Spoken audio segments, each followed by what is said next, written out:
Can you hear me?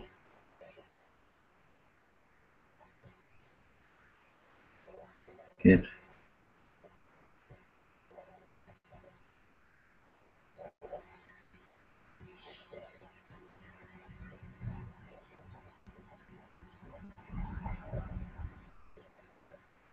Namaste, welcome to the Advaita channel. Lovely to have you with us, Adam, Aparna, and your little one. I forgot her name, Aparna.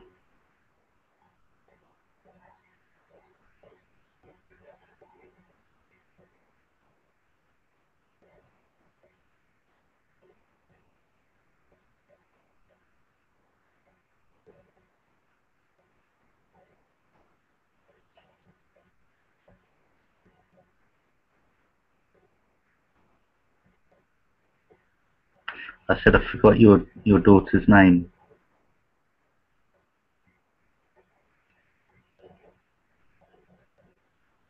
Danica. Beautiful name.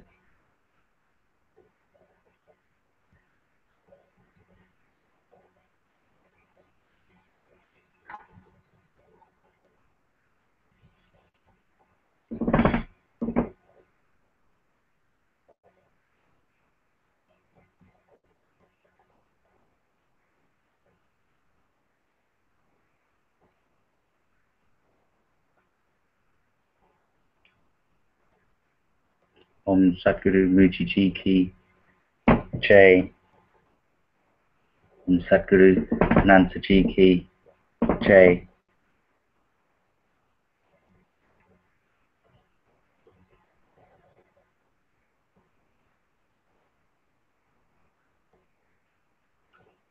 So today I'm reading from Rupert Spira, The Transparency of Things. And as I read, there'll be some periods of silence, where we can just sit and rest in this, digest in this understanding.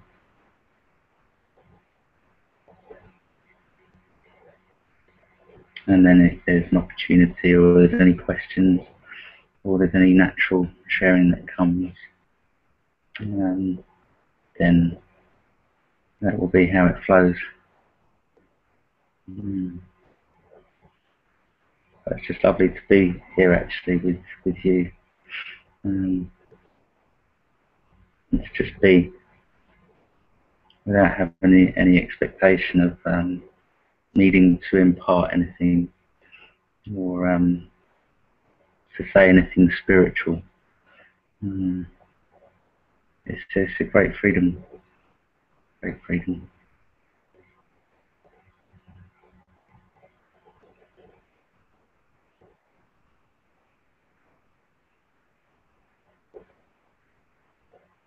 If there's any problems with the sound, just let me know. I can see your faces now, so it's good. It's it's instantaneous. You can tell me, or you can unmute the mic. This is obviously a bit new, moderating and navigating the Hangout, as well as read. So we'll just see how it goes.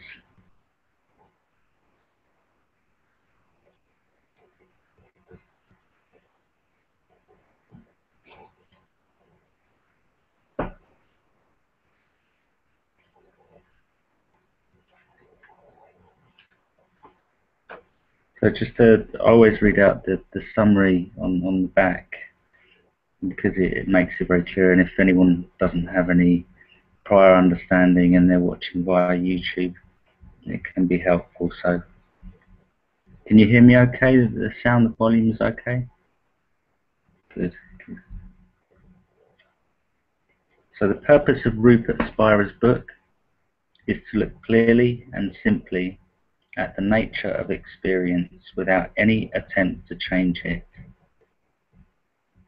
A series of contemplations leads us gently but directly to see that our essential nature is neither a body nor a mind.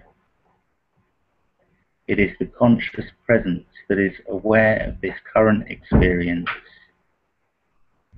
As such, it is nothing that can be experienced as an object, and yet it is undeniably present.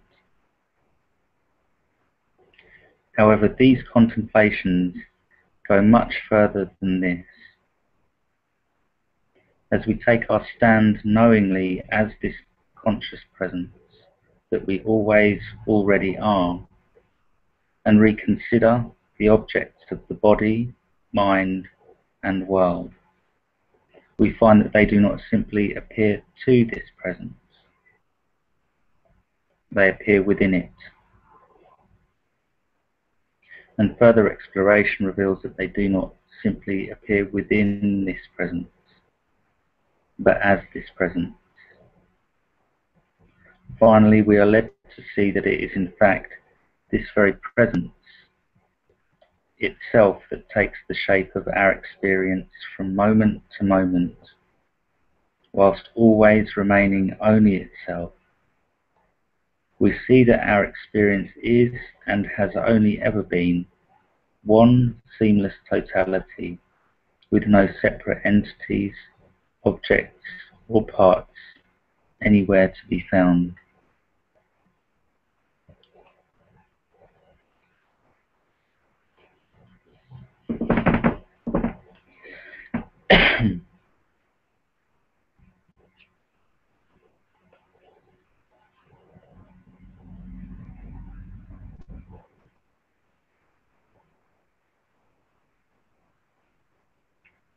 Consciousness only knows itself.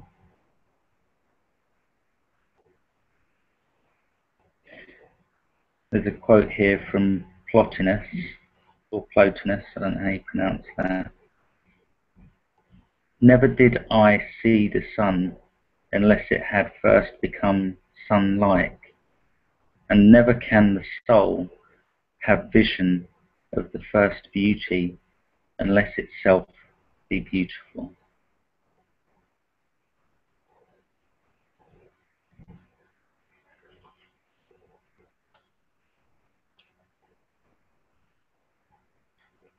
Consciousness cannot know an object. Such an object would have to be outside or separate from itself.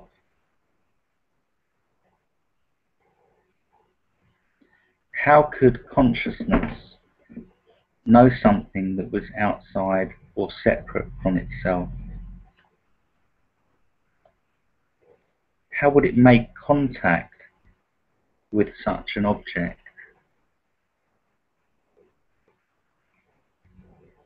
Consciousness knows a thing by being that thing.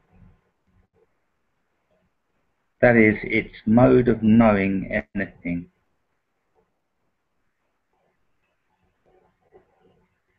To know an object, consciousness has first to transform that object into itself.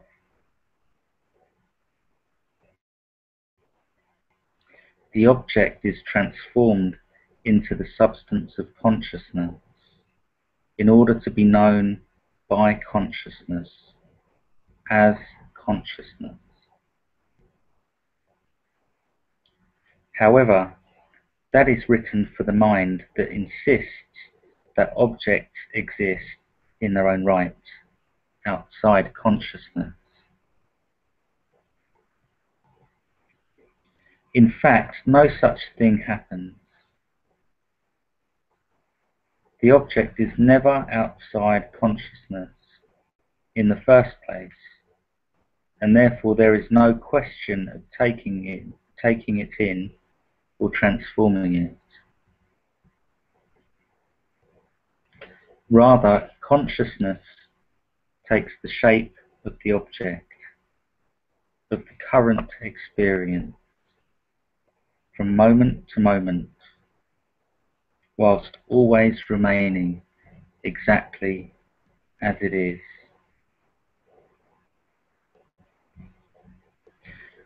As the water in the ocean rises and swells into the shape of a wave, flows for a while, and then falls back into the ocean, without ever for a moment being anything other than water. So every object, every experience arises within consciousness, takes its unique shape, does its unique thing, and then offers back its name and form to the ocean of presence, which abides in and as itself before taking the shape of the next wave. The wave gives water a name and form.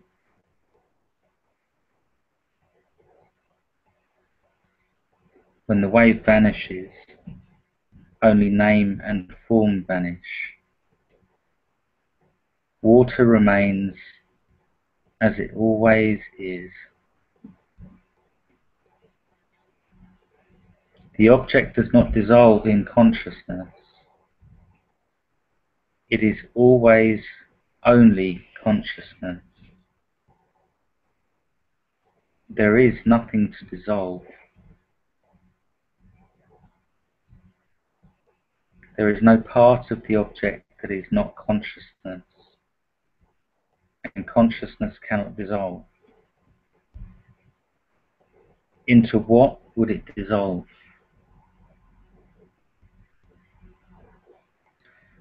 The reality of whatever is present when an object is present is consciousness, and that reality is ever present.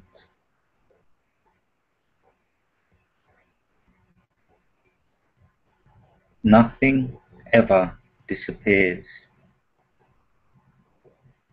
Only names and forms are continually transformed. There is a tombstone in a graveyard in Krakow on which every letter of the alphabet is carved. Everyone who has ever lived is remembered there. That which truly lives is acknowledged there eternally. One tomb, many names. One womb, many forms.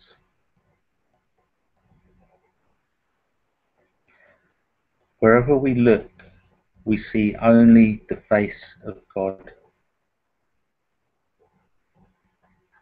God sees herself in all things.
Consciousness is freedom. Consciousness is freedom itself.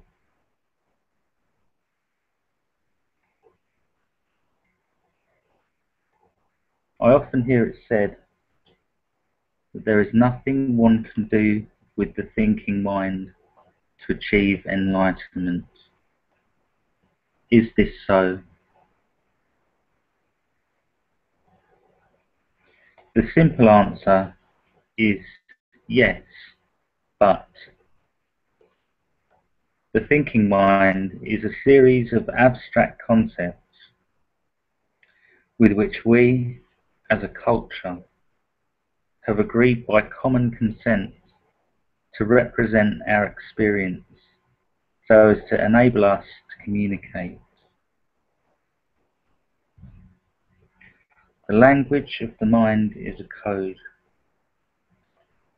It converts direct experience into a currency that can be used and exchanged for the practical purposes of functioning at the level of the mind, body, and world. The language of the mind does not deliver the object that it represents. It indicates it.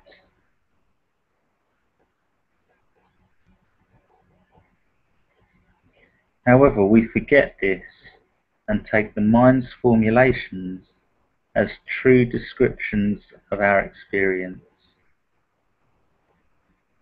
We say, I see the car, and in doing so, truly believe and feel that there is an I, an entity in here that does something called seeing in relation to an object out there, the car, thereby enabling the I to experience it. There is nothing wrong with this as long as it is understood to be a provisional formulation that enables a particular aspect of life to take place. It is a way of seeing and talking that enables a certain level of functioning in the world, and as such, it has its legitimate place.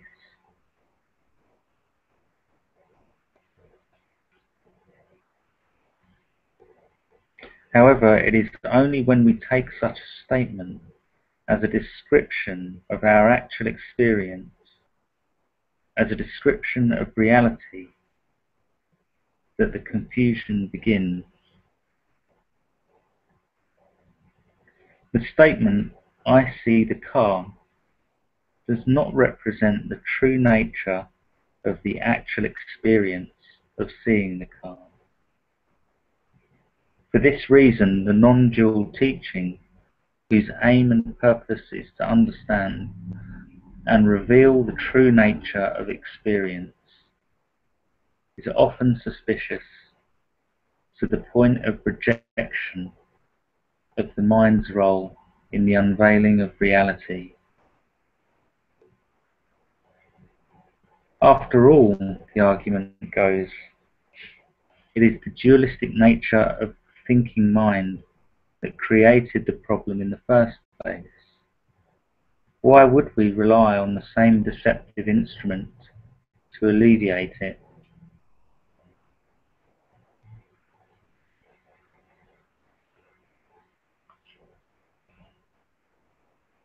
Imagine that a man is sitting in a room looking at himself in a mirror on the opposite wall.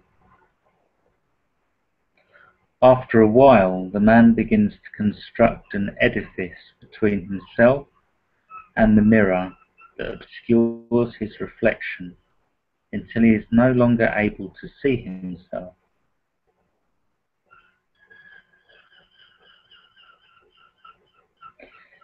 In this image, the man represents consciousness. The mirror represents the apparently objective world of experience. and the edifice represents the dualistic concepts of the mind.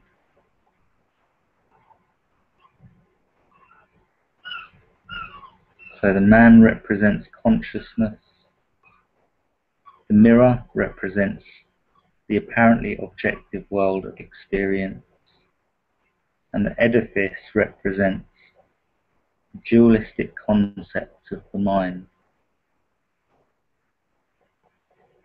It is the edifice of ideas that seems to prevent consciousness from knowing itself knowingly, from perceiving itself just as it is, the edifice that prevents the man from seeing himself in the mirror.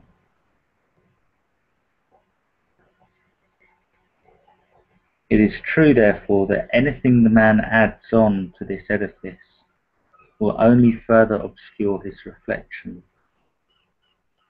And that is the yes part of the answer. However, the man can deconstruct the edifice. In fact, he is well placed to do so because he built it. He knows exactly how it was constructed, and by the same token, exactly how to deconstruct it.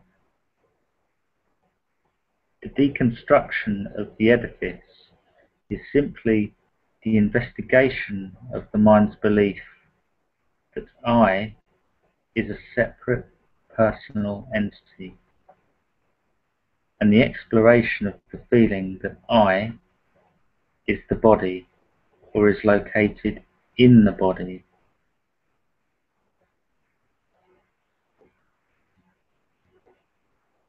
Belief is an idea that we think is true. A fact is an idea that we know is true. The dismantling of the edifice is the process by which we distinguish between the two, between a belief and a fact. Imagine that we think that 2 plus 2 equals 5, that we think is a fact. At some point we begin to doubt this fact, either through intuition or because we read or hear something to the effect that 2 plus 2 may not equal 5. A seed of doubt is planted in our minds. The presence of a doubt indicates, by definition, the presence of a belief underneath it. Belief and doubt always come together. If a thought represents a fact, we know it. We do not believe it. And if we know it, we do not doubt it. If we doubt it, we do not know it. And if we do not know it, it is a belief and not a fact.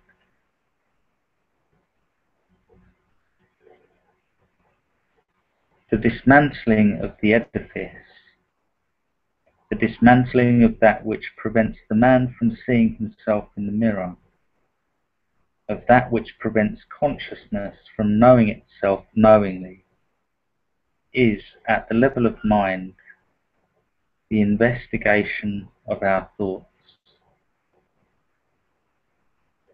Are they facts or are they beliefs? A thorough investigation of our ideas reveals most of them to be beliefs rather than facts.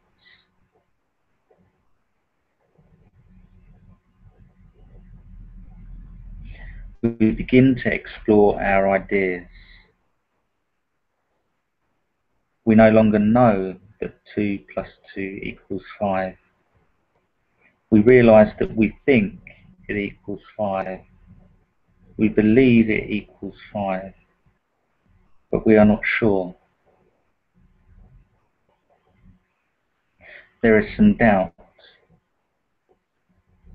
The apparent fact has been reduced to a belief through investigation. On further investigation, we discover that 2 plus 2 equals 4, not 5. At this point, the belief vanishes spontaneously and instantaneously.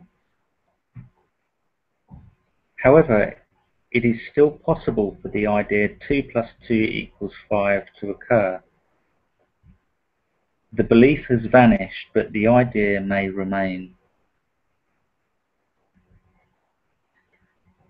So the investigation into the nature of our experience involves the reduction in our understanding of apparent facts to beliefs and the subsequent reduction of beliefs to ideas. An idea by itself, an idea that has not yet become a belief, is innocuous. It cannot separate anything from anything. Whether we choose to entertain such an idea is entirely up to us.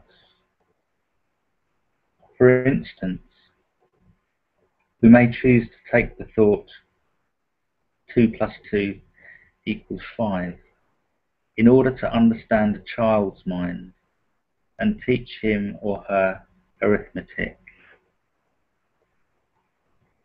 Likewise, we may choose to think that we are a separate person in order to enjoy and suffer the rich tapestry of thoughts, feelings, sensations, emotions, perceptions, images, and activities that result from this idea.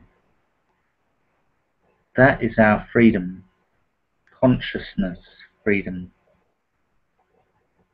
It is the freedom that consciousness has from moment to moment to create the idea that it is a separate personal entity, to believe that idea, to forget that it has chosen to believe it and therefore consider it a fact, to explore the fact and rediscover that it is a belief, to stop believing it and realize again that it is simply an idea and is, as such, one of many possible modes of being that consciousness chooses from moment to moment out of its own freedom.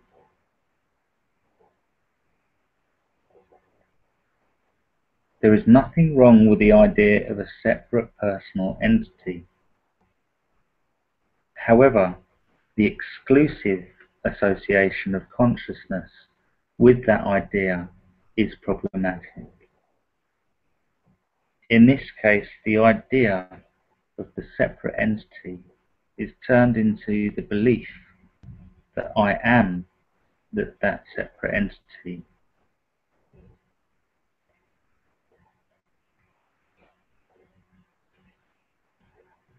The upgrading of the idea to a belief, and subsequently of the belief to an apparent fact, is discovered on investigation to be the sole cause of psychological suffering.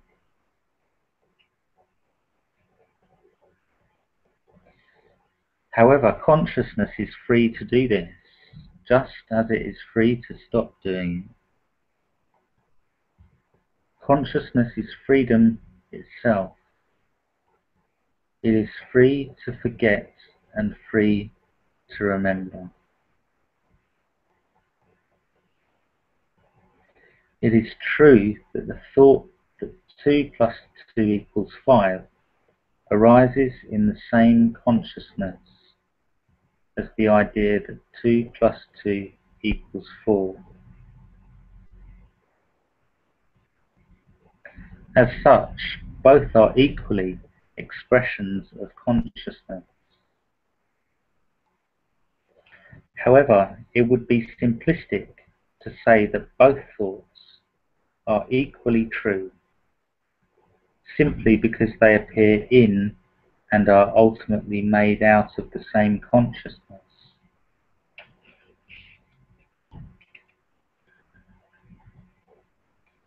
From the ultimate point of view, it is true that both ideas are equal, but as soon as we are on the relative level, it is disingenuous to say so. The question as to whether there is anything one can do with a thinking mind to achieve enlightenment gives credence to the idea of an individual entity which may or may not have the capacity to do something. Implicit in the idea of such an entity is the presumption that this entity is itself a doer.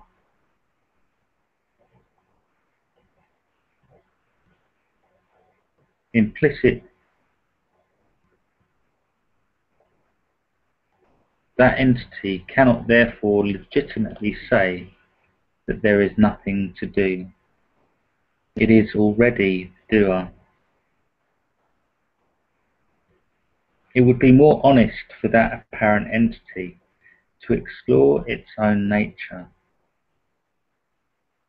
In this way, we avoid superimposing an idea that is true at the absolute level, where it is clearly seen that there is nothing to do and that there are no separate entities, onto the relative level, where the belief and feeling in the reality of the separate entity are at least provisionally accepted.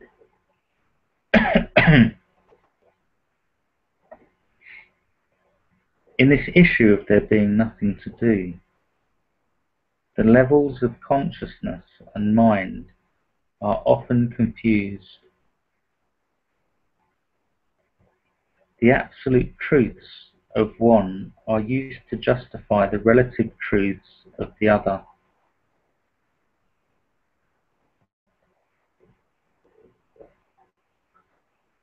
This, incidentally, is one of the ways the ego, that is, consciousness pretending to be a separate entity, perpetuates itself. It is one of its safer refuges.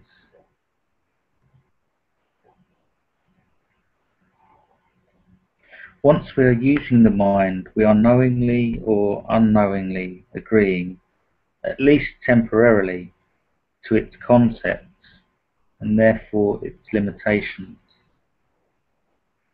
We take a step down, so to speak, from the ultimate level of consciousness and agree to discuss the undiscussable, to think about the unthinkable, to point towards that which cannot be seen or named. This is why Ramana Maharshi was often silent when asked a question. The highest answer to a question about the nature of reality or the self is always reality or the self itself. And this cannot be spoken of, so he would just remain silent.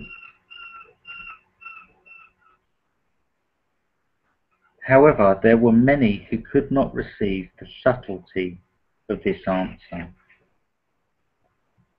and for those he would tone down the frequency of his answer, so to speak, so that it would resonate with their understanding.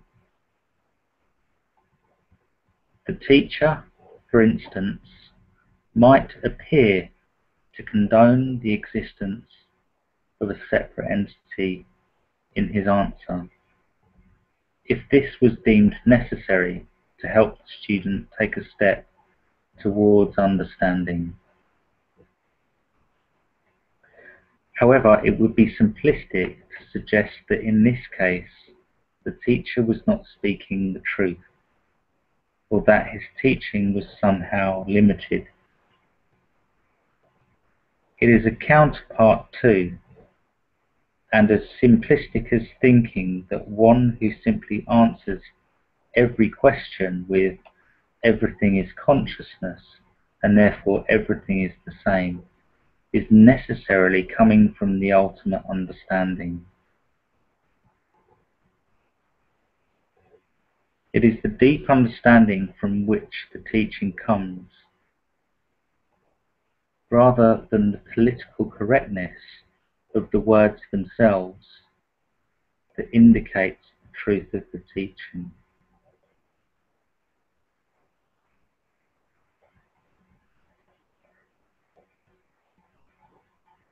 And there is a great freedom of expression that is available to a true teacher, which will cover a wide range of formulations, including ones that may sometimes seem to contradict one another.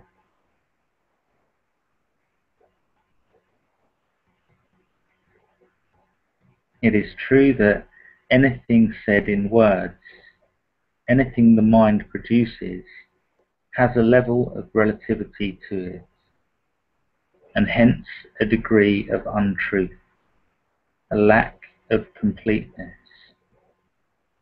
However, what is important is the deep understanding behind the words.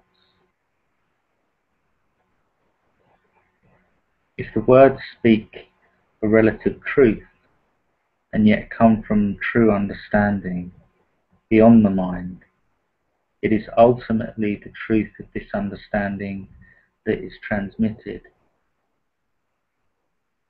And likewise, if the absolute truth is spoken by one who is parroting the truth and yet does not come from true understanding, the answer will lack depth, and that will be transmitted. That's quite a long section there. We'll have some silence.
Something came from what Mooji has often said is, don't make tattoos out of these words.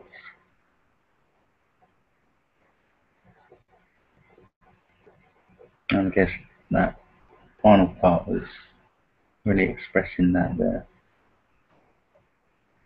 words can be expressed and are beautiful and can lead us to this,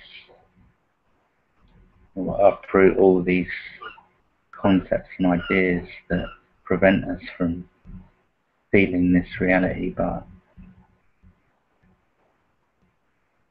the words can't be absolutes that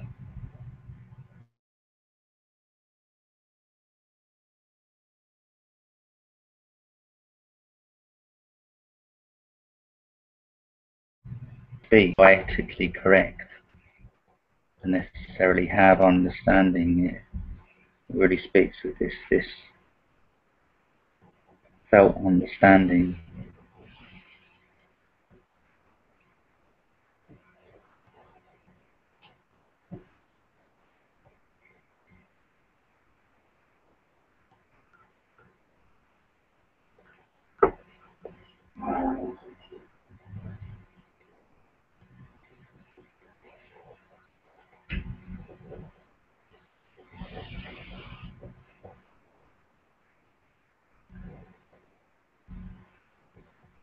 And I remember Anantaji saying, that he used to parrot, the right words and the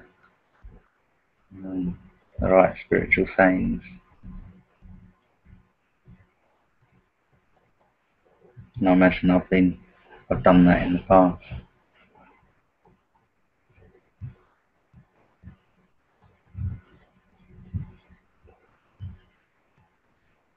in order to demonstrate something,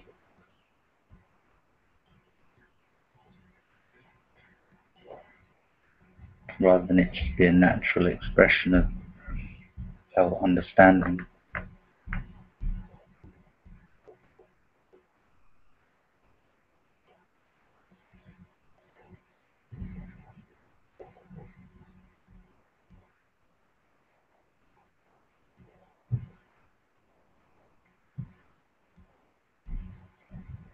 But then it's also what he's saying there about Ramana Maharshi. He could have just remained silent, because really ultimately that's the truth.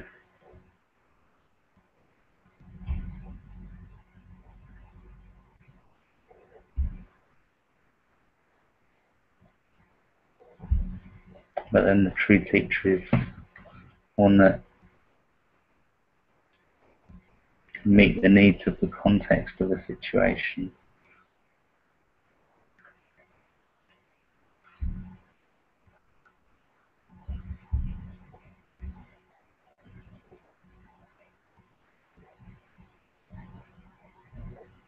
Because there were many who could not receive the subtlety of this answer, and for those he would tone down the frequency of his answer, so to speak, so that it would resonate with their understanding.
It doesn't really feel like there's much to be said here.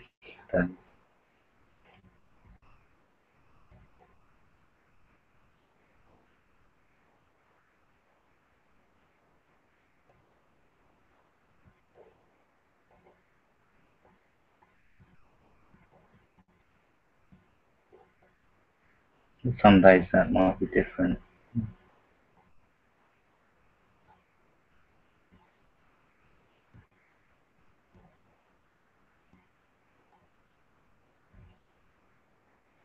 But it's incredibly beautiful to recognise that I don't know what words are going to come next.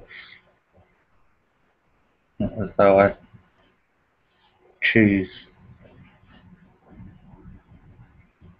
I don't know what appearance this consciousness will take form in the next 2 seconds.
Parna's just said he also read that in one of transcripts I was writing, Father said all is this Leela, or play, divine play for us to experience.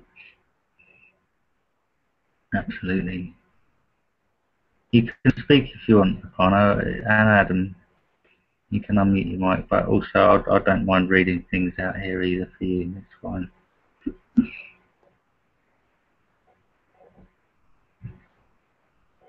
And it's great that this play just, you're right, it just allows us, we can experience it. We don't have to reject it either. We don't have to reject the mind. Sorry, can I say something? Yeah, go ahead, Parna. Lovely to have you. Yeah. No, the other day I was just when I was doing this transcript, it just struck me so deep that because lately there's a lot of insights going on here too, coming up like that, and then when we know that we are consciousness itself, and then all this thing going on, even the mind also is part of it, and that's what even it struck me when you were telling that everything is consciousness, So but the mind creates that that separation basically to say it's different. But what I'm trying to say is everything, this is all. This play is for consciousness to experience so that it can wake up. That's what I felt when I read that. I mean, it could be, I don't know if I'm right or wrong, but that's what it felt. And the moment when I when I realized that, straight away everything, dropped off straight away. Like that even any suffering or anything, any experience comes, it's just an experience. I mean, experience as in for you to wake up, something like that. I don't know if it's making sense, but somehow that's what I felt. And even when you were reading with the one saying is consciousness, so I was relating to that, the ocean and the consciousness, the metaphor. It was so well going together. Even like a drop is ocean, a wave is also ocean. If it's a big wave, small wave, doesn't matter. It's still the part of the ocean, and everything is ocean. Or you can say water. So it went so well. Same, likewise, it's everything is consciousness. Only when you open your eyes, you can experience all these things. Even today in the afternoon, when I went outside, I was just reading something on Facebook, and then about something from Ramana Maharshi, I think, that the world exists only if you're there, like, if this consciousness is there. Otherwise, there is no mind, no body, and no world, something like that. And that is actually true. So even if I just close the eyes, there is nothing. I can't see my body, I can't see my mind, I can't see the world. It's simple as that, but it's so hard when you actually look from the mind. I mean, you assume or presume to say that you are looking from the mind, but you're not actually. You're still looking from the same place where we naturally are, but we presume that we're looking from mind, and we get so deluded. But I think coming to satsang and listening to these kind of things, these readings and all, definitely helps for me. Um, yeah, it gives a lot of understanding and opening up to the truth. Thank you, David. Thank you so much.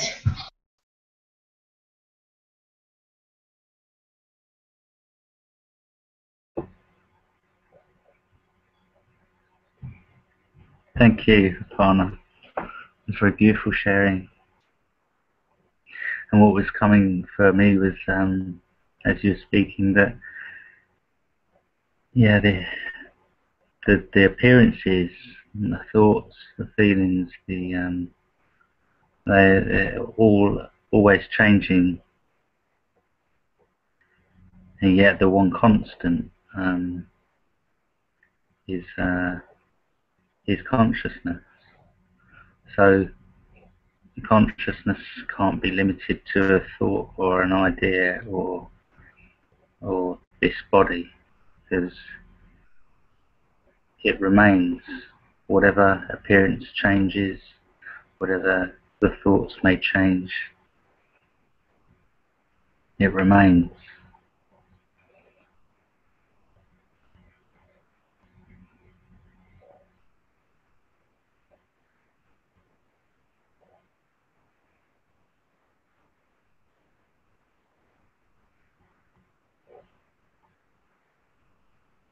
So there's no need to hang on to anything if it's all this, if it's all truly this.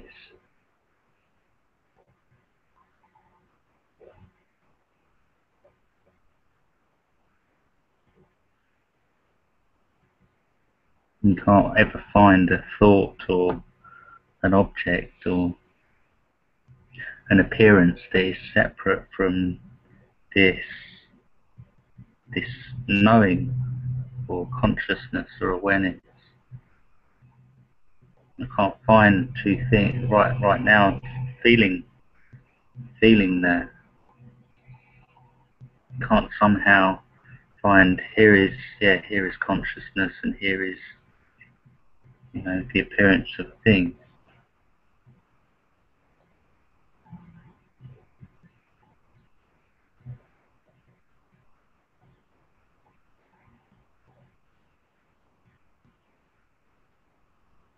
And what I like about the readings, what Rupert is saying is that you don't necessarily have to reject concepts. It's the belief that they refer to something that has separate and real existence in the way that you're thinking about it that is the issue. Namaste, Atma. Lovely to have you here. So I was just saying that it's not necessarily the use of concepts for their conventional purposes, you know, to make sort of practical arrangements, and, which we're having to do all the time in Sangha, you know, making arrangements for events and doing seva. But there's, you know, you come to a sense that there's no absolute truth in what them concepts refer to. They're not referring to something that has individual, separate existence. It truly is all this lila, this play of the one consciousness that never leaves. It never goes anywhere.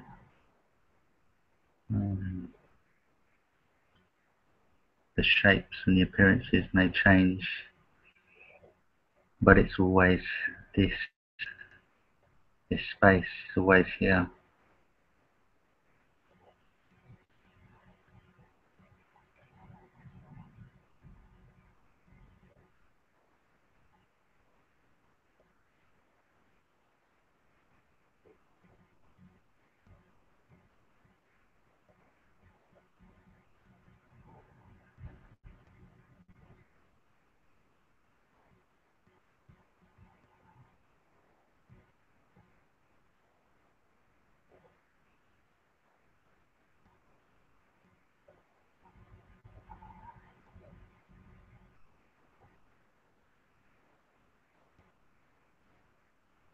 And it's okay to honour and love and share in the beauty of the forms that arise.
Every experience,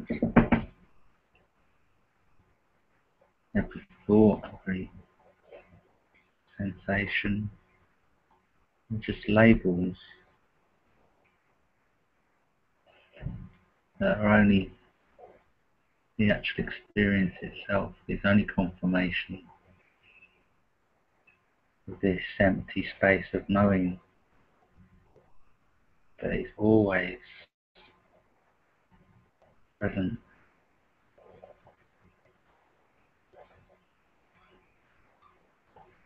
not confirmation of the thing itself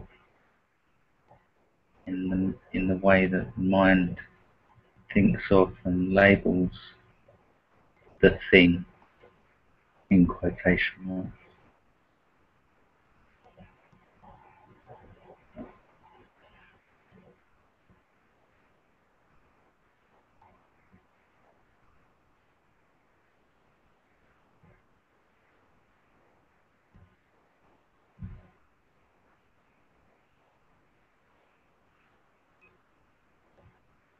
As Rupert has said in his book Transparency of Things,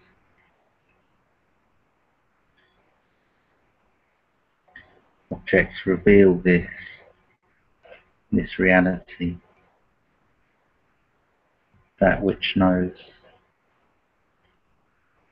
They point to it, or apparent objects, things that we refer to as objects, reveal or announce that consciousness is here.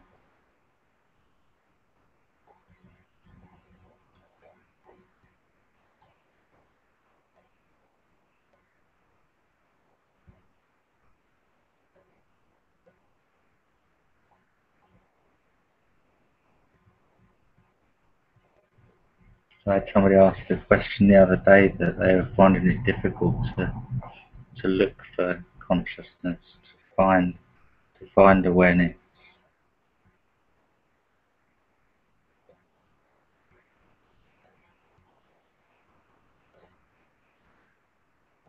It reminded me, I guess, of when I used to sit.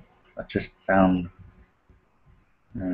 across Guruji, and I'd sit there and I felt that I needed to find some special kind of awareness where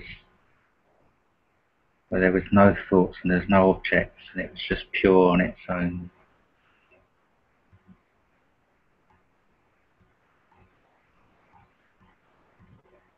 I realised that was just the mind with its idea and expectation of objectifying again, making consciousness and awareness into an object. And there's the separation again, this duality of trying to get to a point of pure consciousness, pure awareness that couldn't include any appearance.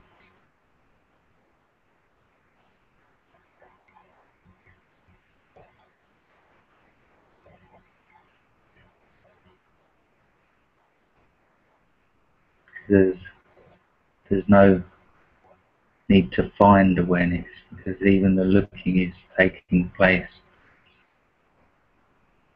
within that which you're looking for, within that which is doing the looking.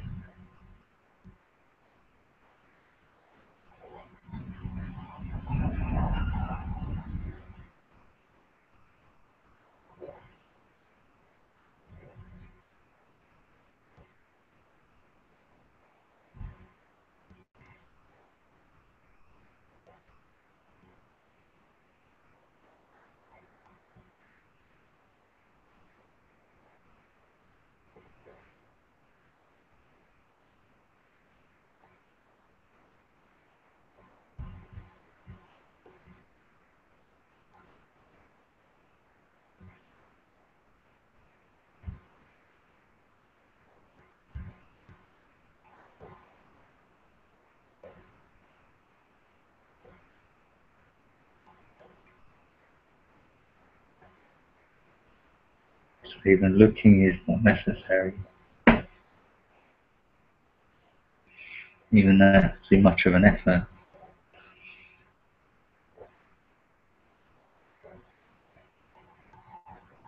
It's already here.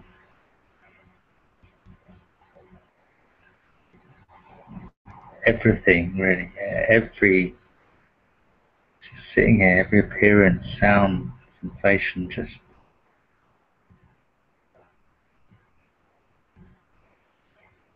reveals, just screams that this is here.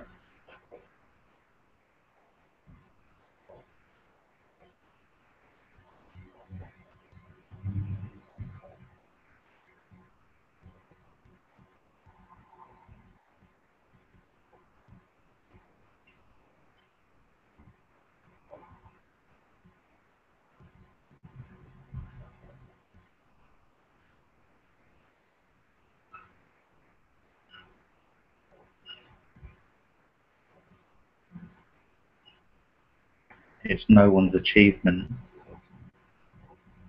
I didn't do this. I'm not doing consciousness or awareness.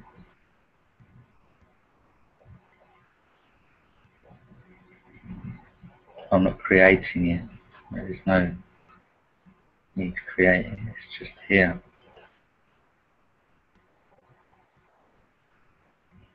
Thanks, Aparna. Aparna's had to leave now.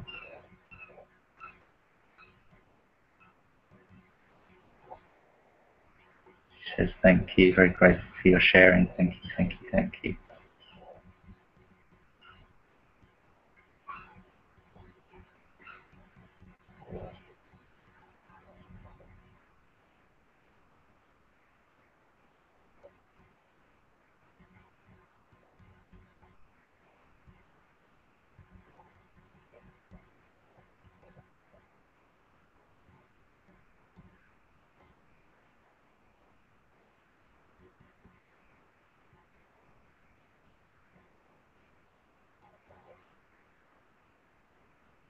How are you, Atma?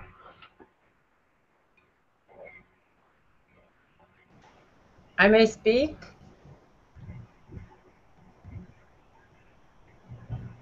Can you hear me?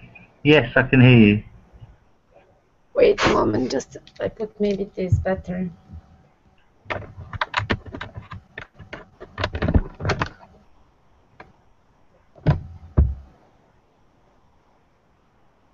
Is it better now? Yeah. Actually, what happened? Something happened now inside of my body while you were sitting silently, and I was with open eyes but silently. And it's kind of also yesterday I thought it was maybe hot, but I think something, that's how my body is reacting when something wants to be seen, because it's very subtle. I felt like nausea, like coming from the belly and from the stomach, and just to close my eyes and nothing just has gone. Strong feeling of nausea, but the nausea had gone, and actually it just helped me see in this moment that whatever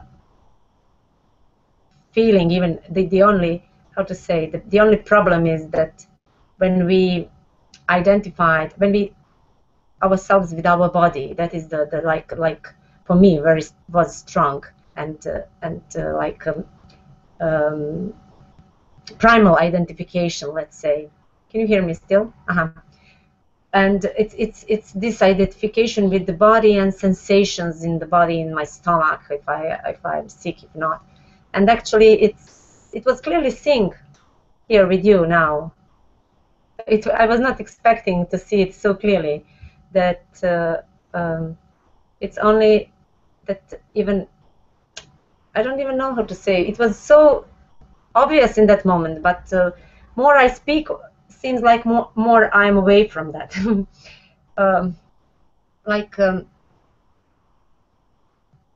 We took everything personally, even the body, but even the body sensations are only happening in awareness.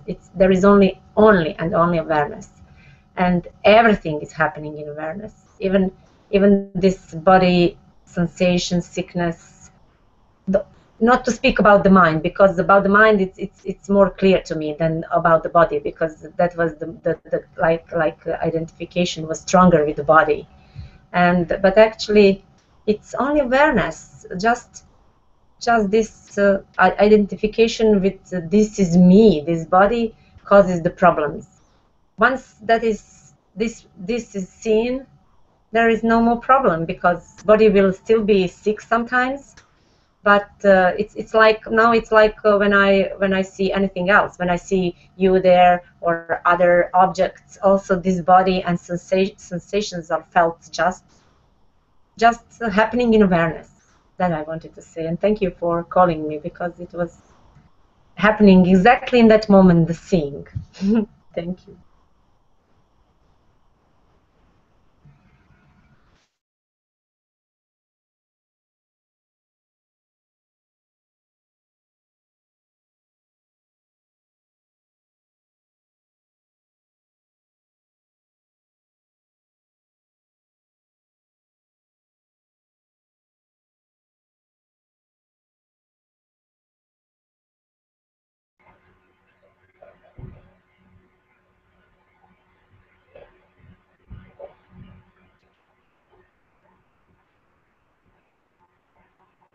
Thank you, Atma. It's very beautiful.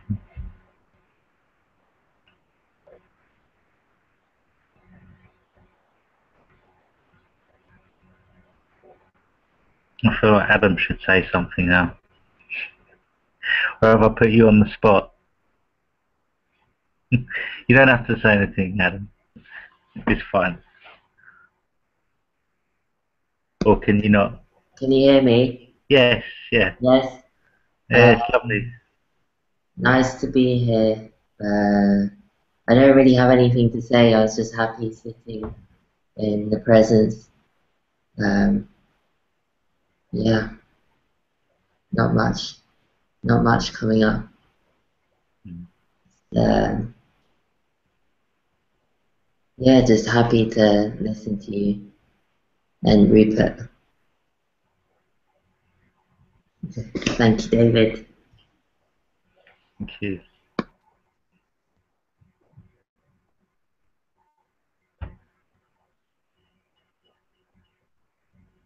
Okay.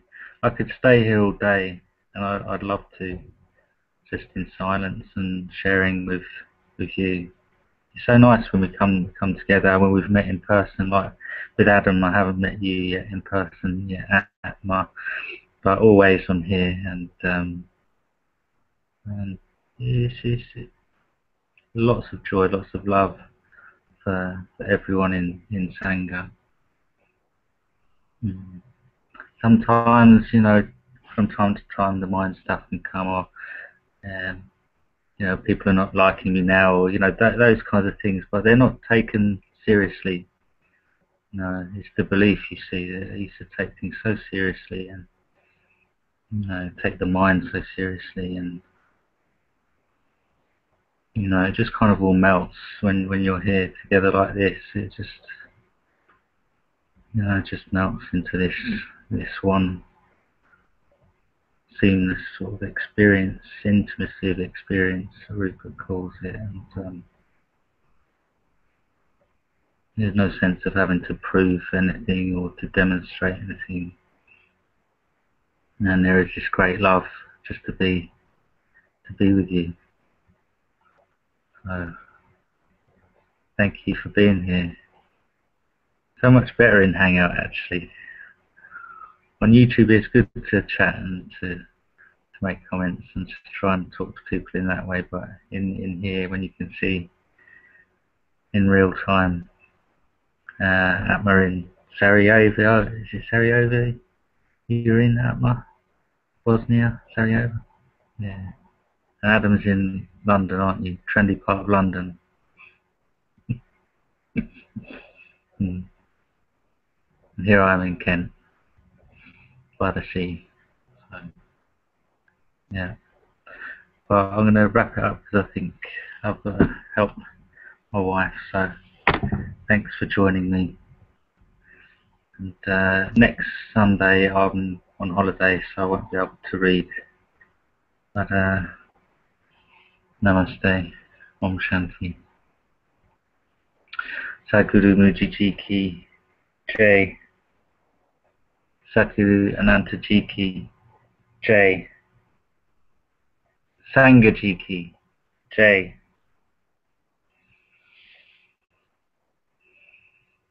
Thank you.